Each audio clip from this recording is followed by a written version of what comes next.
नमस्ते प्रणाम। हमारे चैनल में आप लोग का स्वागत बा। देखिए जब फिर से एक तिलक गीत लेके आयल बनी जा।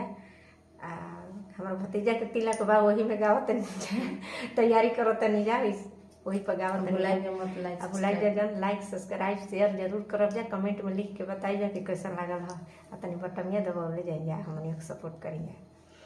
हमरा श्याम सुंदर भैया के तिलक चढ़ेला हो, तिलक चढ़ेला। हमारा पापा जी के नाम पूरा जवार जानेला, जीपी बिहार जानेला।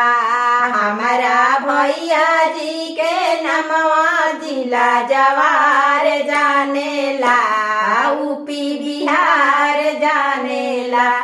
हमारा श्याम सुंदर भैया के तिलक चढ़ेला हो, तिलक चढ़े। हमर सर्विसिया जे भैया के तिलक चढ़ेला हो, तिलक चढ़ेला।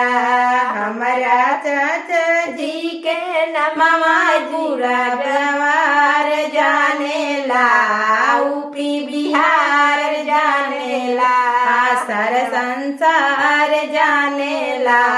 हमारा भैया जी के नमवा पूरा जवार जानेला, यूपी बिहार जानेला। कैसा लगला कमेंट में जरूर लिखब जा। देखिए लाइट तो कटिए गई। बाटे।